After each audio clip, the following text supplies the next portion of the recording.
여러분 세계 문헌 중에서 가장 멍청한 책이 혹시 뭔지 아십니까? 위키피디아를 검색해 보면 나오는데요.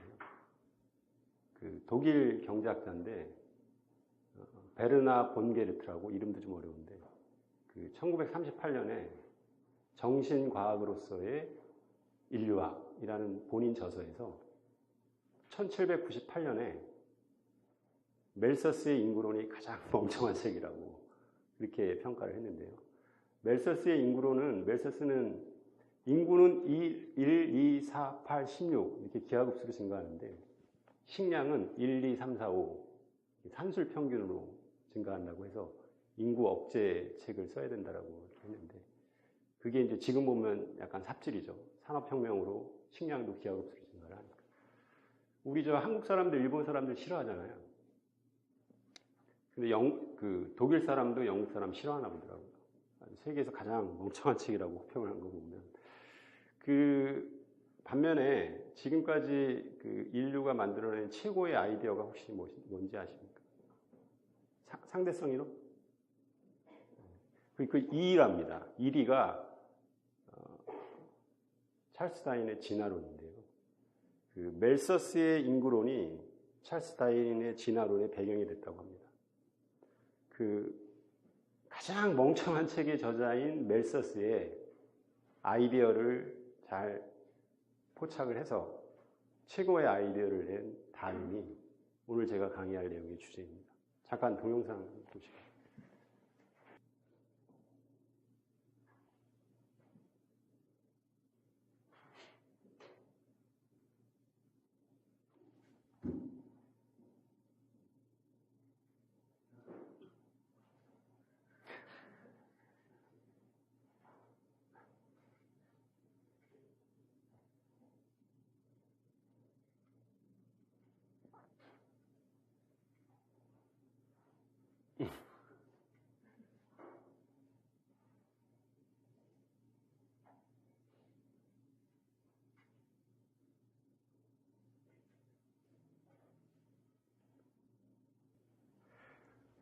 재밌죠? 유튜브에 보스턴 다이내믹스라고 쳐보면 아주 유명한 동영상인데, 소프트뱅크 손정희가 인수를 했죠, 얼마 전에. 참 이런 사람 흉내내는 로봇을 만드는 우리 사람들이 대단한 것 같은데, 제가 이 동영상을 보여드린 이유는 이 생각의 기원에 대해서 좀 말씀을 드리려고 하는데요. 뇌신경과학자인 로돌프 이나스는 사고는 내면화된 운동이라는 유명한 말을 했는데요. 어렵죠. 이게 그러니까 생각이 나오기 전에 우리가 이렇게 운동을 하는 거 있지 않습니까? 운동이라는 게 이게 뇌가 다 기억을 하고 있는 거예요. 제가 이렇게 손을 드는 거는 이게 아주 자연스러운데 로봇은 이게 되게 어려운 거예요. 근데 우리는 왜 이게 자연스럽냐? 이 근육의 움직임이 뇌에 이제 기억이 되어 있는 거죠. 그래서 사고는 내면화되는 운동이라고 하는데, 이 뇌라는 시스템이 저는 이게 이 컴퓨터랑 동일하다고 합니다. 이게 인풋된 데이터를 출력하는 거죠. 이 근육의 움직임을 기억해두고 있다가 출력을 하면 운동이 되는 거죠.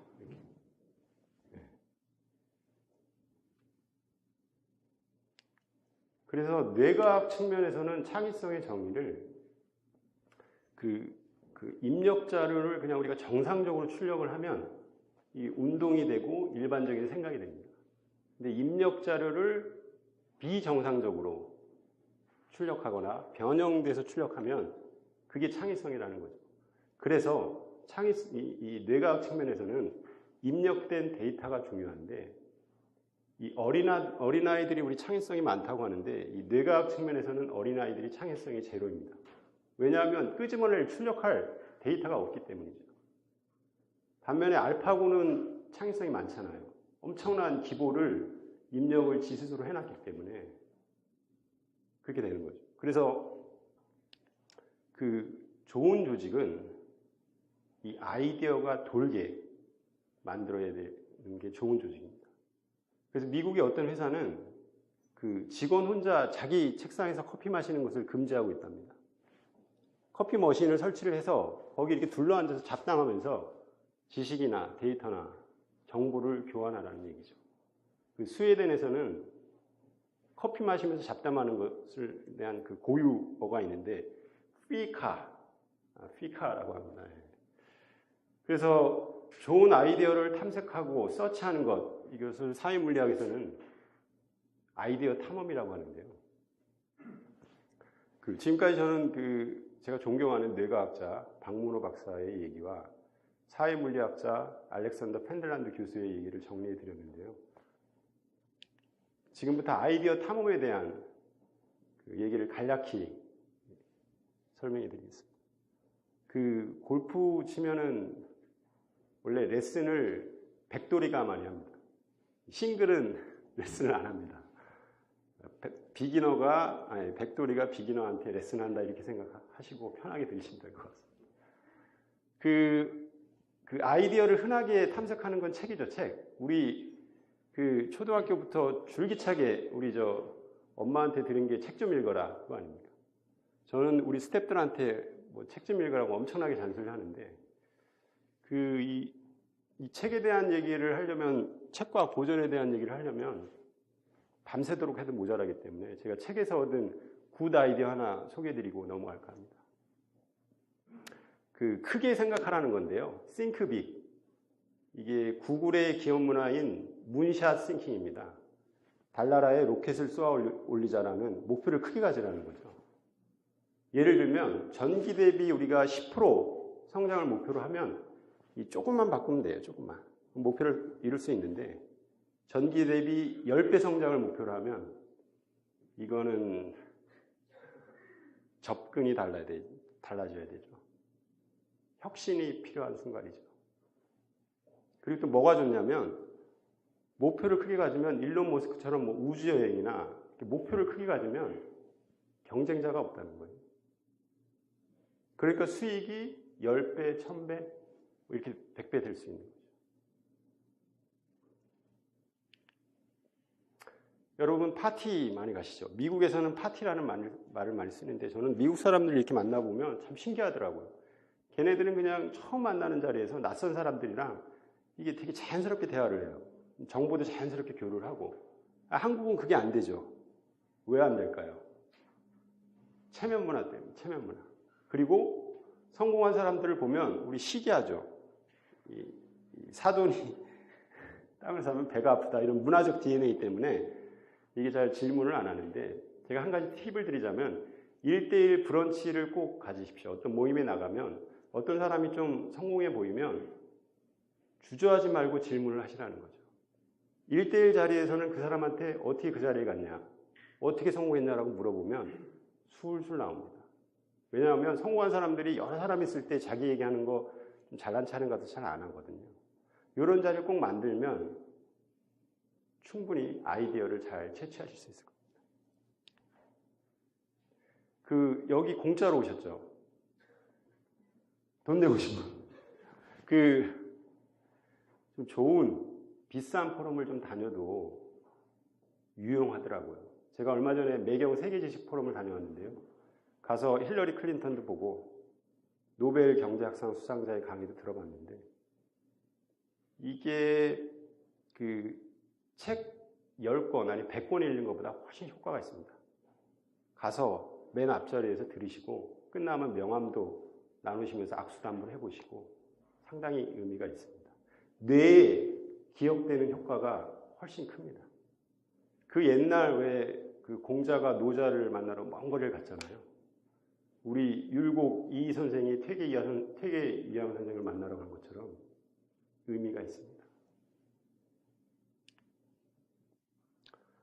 미국 IT 산업의 그루인 케빈 켈리는 그의 명저 인에비터블에서 화면 보기 스크리닝의 시대가 도래했다고 얘기를 했는데요. 지난 500년간의 읽기의 시대였다고 합니다. 우리는 저자의 권위에 이끌려서 책 읽는데 마냥 우리의 시간을 소비를 했죠. 책 중에 최고 말린 책이 많이 팔린 책이 몇 권일 것 같습니까? 몇 권일 것 같아요? 2억 권일 것 아, 짠 거 같네. 2억 권 맞는데 어린 왕자라고 합니다. 어린 왕자. 어린 왕자랑 찰스 디킨스의 두 도시 이야기가 2억 권 팔렸는데, 근데 그 테드 있잖아요. 테드는 몇 억 뷰인지 아십니까? 국장님 몇 억 뷰 같습니까? 아닙니다. 10억 뷰가 아니라 36억 뷰입니다. 그래서 여기서는 권위가 좀 사라지는 것 같아요. 뭐냐면 그 3천만 뷰에 해당하는 최고 인기 테드톡이 6개월 만에 제2외국어를 습득하는 방법이라고, 제목 자체가 확 끌리잖아요. 저도 그거 들어봤는데 영어를 좀 마스터하고 싶어서, 러시아의 무슨 교수인데 이름은 기억이 안 나요. 내용만 중요한 거죠. 그러니까 저자의 권위는 필요 없고 서론, 본론, 결론 다 빼고 내용, 컨텐츠만 중요한 시대가 온 것 같습니다. 이 중에 마지막이 뭘까요? 마지막. 워렌 버핏도 얘기하고 베르나르도 자기 상상력의 대부분이 여기서 나온다고 하고, 엘빈 토플러 등 미래학자 대부분이 자기 하루 중에 6시간을 소비한다고 하는데, 이 뭘 것 같습니까? 이거? 예, 빙고 맞습니다. 예. 그 신문 읽기는 정말 중요하다고 생각하는데요. 제가 한번 신문 읽기로 구글링을 해봤습니다. 저만 그렇게 생각하고 있는 게 아니더라고요. 워렌 버핏은 자기를 뉴스페이퍼 어딕트, 신문 중독자라고 얘기를 하라고 했으며, 그다음에 베르나르는 자기 상상력의 대부분이 신문에서 나온다고 했고, 미래학자 대부분이 신문 읽는데 6시간을 소비합니다. 정주영은 자기는 신문대학을 나왔다고 했고, 도쿄대 강상중 정치학과 교수는 신문 읽기를 피부호흡에 비유를 했습니다. finland에서는 신문 읽기가 정규 중고등학교 정규 커리큘럼에 돼 있고, 프랑스에서는 만 18세 이상이 되면 신문 무료 구독권을 준다고 할 정도로, 의외로 이 신문 읽기가 아이디어 탐험 활동에 가장 베이직한 그런 활동이 되는 것 같습니다. 제 얘기를 정리하겠습니다. 제가 아까 모두에 사고는 내면화된 운동이라고 했습니다. 이 뇌의 정보를 오랫동안 기억하는 게 중요하다는 거죠. 기억되지 않는 데이터는 출력을 할 수가 없어요. 그래서 아이디어도 내면화해야 됩니다. 아이디어를 어떻게 내면화할까요? 이렇게 다양한 활동을 해야 뇌가 입체적으로 기억을 합니다. 입체적으로 뇌가 기억을 해야 나중에 출력을 할 수 있거든요. 분명히 우리는 지금 다윈이 살고 있는 시대보다 훨씬 아이디어 수학이 훨씬 유리한 시대에 살고 있는 것 같습니다. 다만 누가 얼마나 또 효과적으로 다양한 아이디어를 수학할 거냐가 문제일 텐데, 그것은 여러분들의 몫인 것 같습니다. 감사합니다.